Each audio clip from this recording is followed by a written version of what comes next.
드디어 왔습니다. 월드컵 개막이 불과 이제 열흘 앞으로 다가왔습니다. 지난 5월 31일 손흥민이 이끄는 한국 대표팀이 미국 유타주 프로부의 BYU 사우스필드에서 트리니다드 토바고와의 고지대 평가전을 치렀는데요. 결과요? 네, 5대0. 완전히 박살냈습니다. 물론 상대인 트리니다드 토바고는 피파 랭킹이 102위에 월드컵 진출도 실패한 팀이라서 강팀이라고 보기에는 무리가 있죠. 그런데 평가전을 꼭 강팀이랑 치를 필요는 없잖아요. 월드컵을 앞둔 대한민국 대표팀에게 가장 중요한 건 바로 고지대 적응이거든요.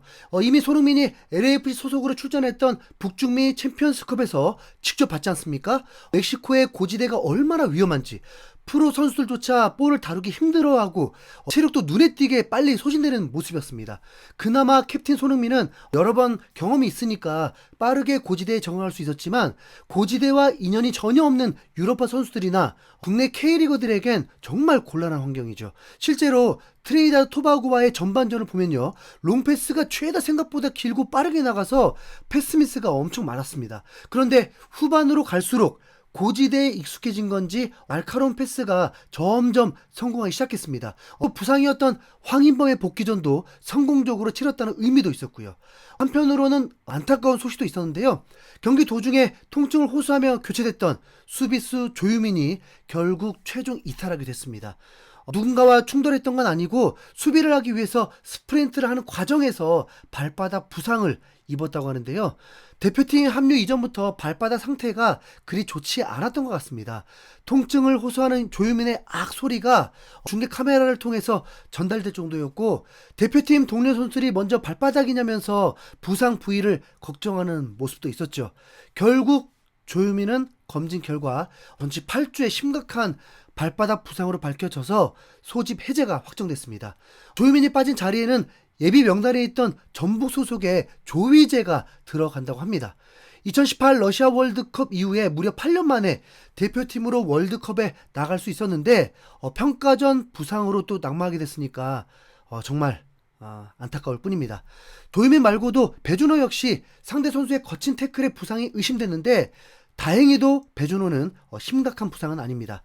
오른 발목을 다치긴 했는데 훈련에 참가할 수 있을 정도라서 심각하지는 않다는 게 관계자의 말이었습니다.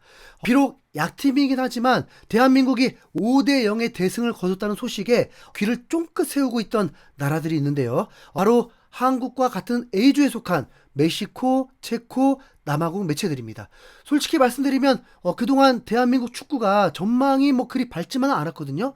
올해 3월에 한국은 코트디부아르에게 0대4 패배, 오스트리아에 0대1로 연패를 당하면서 많은 팬들을 실망시켰죠. 게다가 LAFC에서 활동 중인 손흥민이 올 시즌 개막 이후에 리그에서 긴 골 침묵에 빠지면서 그 걱정은 더욱 커져만 갔습니다.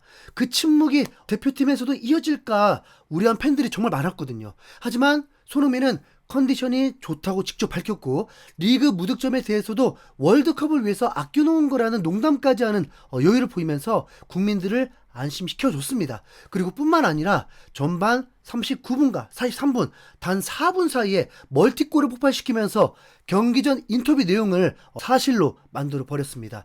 144번째 대표팀 경기에서 기록한 56번째, 57번째 골이었습니다. 이제 두 골만 더 넣으면 대한민국 역사상 가장 많은 골을 넣은 선수가 될 예정인데요. 이건 월드컵 개막 전에 엘살바도르 전에서 이뤄낼 수도 있는 업적이죠. 여기에 후반에는 조기성의 두 골과 황희찬의 PK 골까지 터지면서 최종 스코어 5대0. 상징적인 스코어로 완승을 거뒀습니다. 그러자 이제 다소 마음을 놓고 있던 A조 경쟁국들의 반응이 날카로워졌는데요. 가장 강렬하게 반응한 건 역시 멕시코 매체들이었습니다. 멕시코의 유력지 엑셀시오르는 조심하라 멕시코, 한국이 트리니다드 토바고를 대파했다는 제목으로 한국의 경기력을 강하게 경계했습니다. 한국은 월드컵을 앞두고 멕시코에 상당한 압박을 줬다. 친선전에서 트리니다드 토바고를 대파하며 멕시코 대표팀에 큰 부담을 안겨줬다. 이 대승을 목격한 멕시코 코칭 스태프가 주목해야 할 점이 있다. 한국팀은 공격적인 전술을 구사하며 빠른 역습과 1대1 상황에서 위협적인 모습을 보여준다. 특히 손흥민을 리더이자 스타 플레이어로 내세운 이 팀은 최근 몇 년간 눈에 띄게 발전했으며, 미드필드는 유럽 무대 경험을 갖추고 있고 폭발적인 젊은 선수들이 조화를 이루고 있다. 있다. 네. 한국의 전력에 깜짝 놀란 겁니다. 가장 마지막으로 A조에 합류한 체코는 손흥민을 특별히 더 견제하는 모습인데요. 체코 매체 스포르트에서는 이렇게 썼습니다. 한국은 최근 오스트리아와 코트디부아르에게 패배했지만 트리니다드 토바고는 그들에게 편한 상대였다. 이날의 스타일은 한국의 캡틴 손흥민으로 전반에만 2골을 넣었고 두 번째 골은 페널티킥이었다. 토트넘 출신의 공격수로 지난해부터 미국으로 홈으로 삼아 LA에서 활약하고 있는 그는 한국 대표팀 기록을 새로 썼다. 대표팀 144번째 경기 출전에 56번째 골이다. 덴마크의 미트윌란 소속 조규성도 2골을 넣었고 울버햄튼의 황희찬은 두 번째 페널티킥을 성공시켰다. 네. 캡틴 손흥민을 강하게 경기하는 모습입니다. 남아공은 월드컵에 진출한 것만으로 벅차서인지 다른 나라를 크게 견제하고 있지는 않습니다. 그런데 이제 같은 A조도 아닌데 한국의 대승을 보면서 긴장한 국가가 있습니다. 바로 옆 나라 이제 일본인데요. 일본도 같은 날 평가전을 했는데 월드컵 출정식 상대로 아이슬란드와 붙어서 1대0으로 겨우 이겼습니다. 승리를 하긴 했지만 경기력이 답답했는지 일본 매체들은 한국의 대승과 비교하면서 부정적인 보도를 쏟아냈습니다. 일본의 축구 전매체인 사커 다이제스트는 이렇게 썼습니다. 일본의 느긋한 마음은 대참사가 될 것이다. 모리 감독의 축구는 너무 지루하다.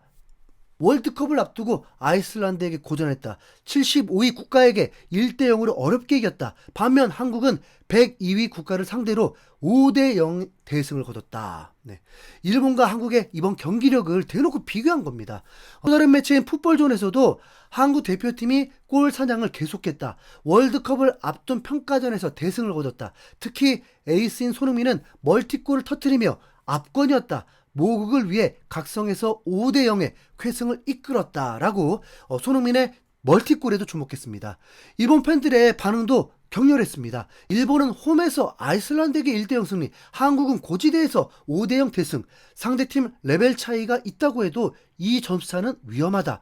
친선 경기라고 해도 너무 지루했다. 한국은 손흥민의 멀티골 포함 5골이 나왔는데 일본은 약체를 상대로 한 골인 게 실망이다. 아무리 그래도 3대0은 했어야 되지 않을까? 본선 직전에 이런 경기력은 아무래도 걱정이다. 솔직히 말해서 피파 랭킹 75위 팀에 일본 홈에서 이 정도 경기력이면 조별리그 패배도 가능하다. 월드컵 우승을 노린다는 팀이 자국에서 이런 경기력은 용납할 수 없다. 모두 농담이었나? 75위의 격하 상대에게 1대0 진땀승은 최악이다. 결국 우승은 실패할 것이고 예선 탈락도 가능하다. 오늘 경기가 일본의 전력은 아니겠지만 그래도 홈에서는 더 의욕적이어야 되지 않아? 등등. 일본과 비교되는 한국의 대승을 보면서 조별리그 탈락을 걱정하는 팬들도 많았습니다. 어쨌든 일본 팬들은 월드컵 우승을 얘기하고 한마음으로 응원을 하긴 하는 것 같은데요. 자, 우리가 이제 질 수 없죠. 네. 그래도 8강 목표로 하고 손흥민 신기록 세우도록 이제 정시 홍시는 잊고 응원해 보시죠. 손흥민 파이팅! 이상 흰수염고래였습니다. 감사합니다.